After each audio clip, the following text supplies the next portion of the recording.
In 1983, a man was born who would change the history of gastronomy with his unique way of finishing dishes. However, as the world of celebrities is always full of mysteries, today's video will delve into the chilling end of Salt Bae. Get ready to discover what really happened to this iconic figure. We'll explore the journey of this renowned Turkish chef, globally known for his unique ability to finish dishes with a touch of salt that captivated the global palate. In 2017, Salt Bae went viral on social media, enchanting everyone with his extravagant presentation of luxurious meals and a clientele full of stars. With an international network of restaurants and over 50 million social media followers, he seemed invincible. However, controversies and the closure of many of his establishments have left Salt Bae's gastronomic empire in ruins, threatening his career and success. Join me on this journey to discover how Salt Bae conquered the world and saw everything crumble in the blink of an eye. Let's delve into the highs and lows of this fascinating story as we unravel the secrets behind his meteoric rise and abrupt fall. Nusret Gökçe, the name behind the chef, was born in Turkey in 1983, possibly from a village with ancestral roots in the ancient Mesopotamian kingdom. Now let's focus on understanding Salt Bae's origins. He was born into a modest family with many siblings and few luxuries. From a young age, Nusret worked hard. By the age of 14, he was already working as an assistant in a butcher shop, where he began to familiarize himself with meats and explore the culinary world. After years of hard work, he realized his dream of opening his own restaurant, facing inevitable initial difficulties. With determination and ambition, Salt Bae perfected his culinary skills by traveling to renowned countries like the United States and Argentina, where he worked in high-end restaurants and learned new techniques that influenced his unique style of seasoning meat. The chef, now also an entrepreneur, succeeded in expanding his clientele and attracting investors. In less than 5 years, he opened his first restaurant outside of Turkey, consolidating his position as a renowned international entrepreneur. Salt Bae expanded his business by establishing branches in the United States, England, Dubai, and several other locations in the Middle East, forming a true network called Nusret. The term Nusret is a combination of Salt Bae's real name, and the ET is a Turkish word for meat. However, it was only in 2017 that his fame really took off. He shared a video on a social media page that he used to promote his personal profile and his restaurants. In this video, the chef would cut a generous piece of meat and then sprinkle salt in an extremely extravagant manner, establishing what would become his trademark. At that time, the internet was flooded with various channels and pages dedicated to gastronomic content, whether to share recipes or recommend establishments. This generated global interest, giving rise to a segment that still produces a variety of content on various platforms and formats. Salt Bae took full advantage of this trend. His peculiar gesture was associated with notions of elegance and professionalism, even ironically.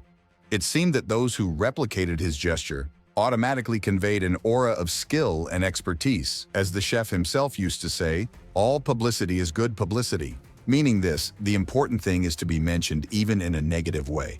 So from a simple meme, he conquered global fame and further expanded his businesses. Much of Nusret's success can be attributed to his perception and mastery of this marketing strategy. He created a character to promote his brand and began selling an experience, not just food. The same tactics that propelled his career later also put him in the midst of controversies and criticisms. To better understand this process, the first step was to create a character. Nusret transformed into Salt Bae, a name that loosely translated means something like the Salt Lord. Along with this concept and accompanying performance, it was necessary to link an image capable of grabbing attention and remaining in people's imaginations. Salt Bae began to present himself always wearing a tight white t-shirt, long hair tied in a bun, and round, elegant sunglasses. He also invested in his body language, making sensual and rhythmic movements while preparing meats and finishing his customers' dishes, and of course, sprinkling salt on their plates. The pivotal moment came when the chef incorporated this entire concept into his logo. After his image became widely recognized worldwide, it was time to integrate it into his network and turn it into the true symbol by which people would seek his products. In this way, his figure with salt on his forearms began to adorn t-shirts, decorate restaurant facades, make its presence felt on social media, and be present in all places that somehow recalled Salt Bae or Nusret. Furthermore, to further reinforce his image and associate his brand and products with success, The chef began creating content with an ostentatious tone, appearing in towers and in paradisiacal locations, traveling on private planes, and displaying luxurious accessories. The entire narrative built around him was imbued with glamour, transforming the experience of dining at Nusret into something aspirational and elegant. What do you think of all this? By targeting this niche, Salt Bae used two main strategies: improving his products, that is, his dishes, and constantly surrounding himself with celebrities. This was his strong point and a very successful strategy that he knew how to exploit, and one of the oldest in the advertising industry. The use of celebrities in campaigns is an old strategy to stimulate consumer desire. The logic behind it is simple. If someone we identify with buys a certain product because they like it, it's very likely that we will also be attracted to it. Thus, even before we realize it, our desire is shaped. But how did Salt Bae enrich his dishes literally? Well, he simply started adding gold to his recipes. Yes, the metal in its pure form. Initially, this caused some amazement and even some shock, as people questioned whether it was safe for consumption. However, as it is known, all publicity, whether good or bad, ends up generating visibility, and this controversy only increased the chef's fame and that of his restaurants. Is it harmful to consume gold? Well, that depends. The gold we use in jewelry is generally a mixture of different metals to reduce costs or highlight characteristics such as resistance or flexibility. However, in the case of ingesting pure gold, the body cannot process it, which means it does not provide any health benefits and is only used for display purposes. If we consider that all this strategy is just to grab attention, we can see that Salt Bae wasn't joking. The introduction of metal into the dishes began with his flagship dish, meat prepared with a cut practically bathed in gold, made with a golden sauce that included the unusual ingredient in its composition. Later, he expanded the recipes as he expanded his menu, bringing the precious ingredient also to his hamburgers and desserts. Consuming pure gold does not compromise the safety of the dish's intake or affect their caloric and nutritional value. But what about the taste? Was it good? Well, those who had the opportunity to try this delicacy claim that there was no noticeable change. The taste is neutral and the effect is purely visual. Therefore, friends, gold does not alter anything except one thing: the price. Nusret's dishes gained fame for being extremely expensive, well above average. But with all that we've discussed so far, this shouldn't be surprising. As mentioned, Salt Bae's effort to create an experience and cultivate a brand that reached a specific niche shouldn't surprise us. After all, there are several restaurants specialized in this segment that, although exclusive, have their loyal audience who do not hesitate to invest in good food. However, an important question arises for reflection. Is that small group of people who can afford this lifestyle really willing to spend so much and at the same time are quite demanding? This is where things started to go wrong for Salt Bae. It seems that he focused too much on promoting himself and neglected the essential. His product needed to live up to what was promised. His restaurants and dishes began to receive harsh criticism from experts and the general public, because what was delivered simply did not correspond to what was sold. To make matters worse, all this at exorbitant prices. However, the hardest blow that the chef began to suffer was related to the same element that put him under the spotlight. His dishes began to be criticized for being excessively salty or flavorless. This is because, although the gesture that made him popular is quite playful, it is impractical. In this way, it became difficult to measure an adequate amount for a preparation as promised by the restaurant. But that's not all. Salt Bae's maxim that all publicity is good publicity also put him in a very delicate situation. It seems that following this all the time without considering the consequences or analyzing his actions can lead to dangerous or at least tasteless behaviors. Not everything can be measured by the parameter of it's better to be talked about badly than not to be talked about at all. It seems that someone forgot to tell him that this is not how things work. On one occasion, the chef made a post on his social media praising former Cuban President Fidel Castro. The businessman was obviously aware of the complexity involved in this political context, but probably sought to benefit from the visibility that this publication would generate. However, the supposed homage ended up generating negative repercussions, triggering protests at one of his restaurants in Miami, a place known for hosting many Cubans. Attribute that gave Salt Bae the ability for marketing sometimes makes him totally insensitive to circumstances. It appears that he doesn't learn from mistakes.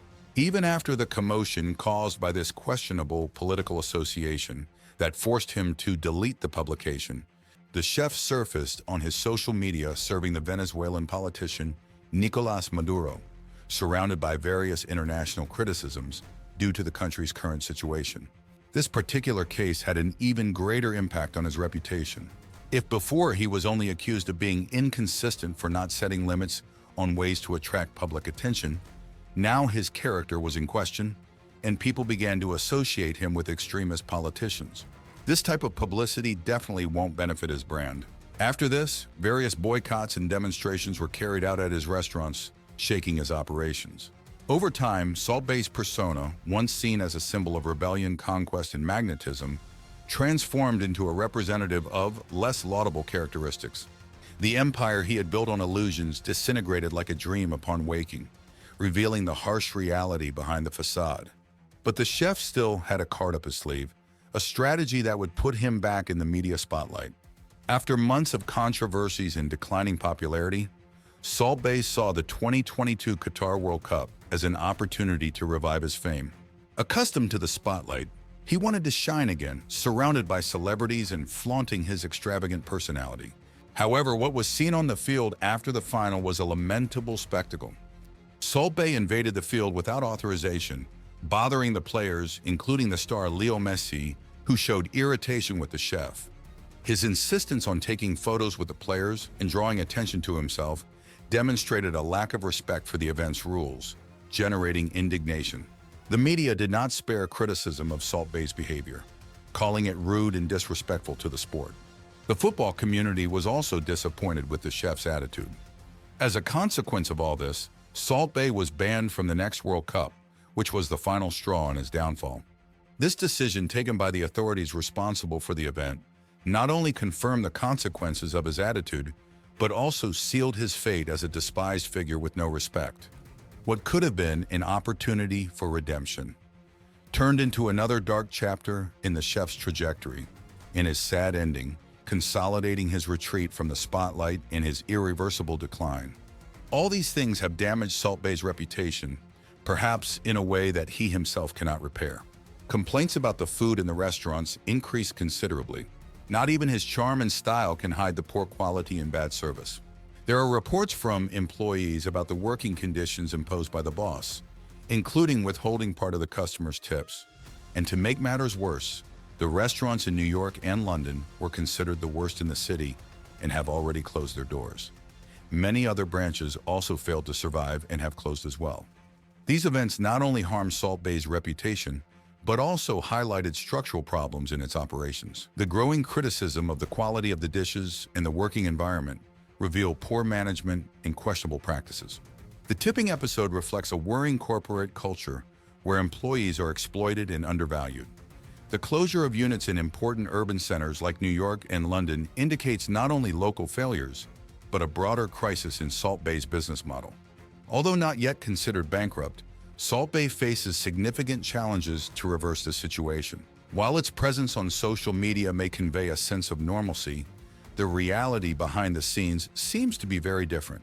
This sequence of events serves as a reminder that a brand's reputation can quickly deteriorate due to issues such as product quality, working environment, and social responsibility. For enthusiasts of culinary history and entrepreneurship, Salt Bae's case offers valuable insights into the challenges faced by public figures in the contemporary world. It shows how a carefully crafted image can rapidly crumble in the face of questionable practices and inadequate management. This story serves as an important reminder of the importance of integrity and transparency in business. These twists in Salt Bae's trajectory not only shake its public image, but also shed light on deeper issues related to corporate culture and ethics in business. Salt Bae's case is a vivid example of how fame and success can be fleeting when not supported by solid practices and ethical values. Its history reminds us that in today's highly competitive world, reputation is a valuable asset that must be protected and nurtured with care. Thank you very much, and until the next video.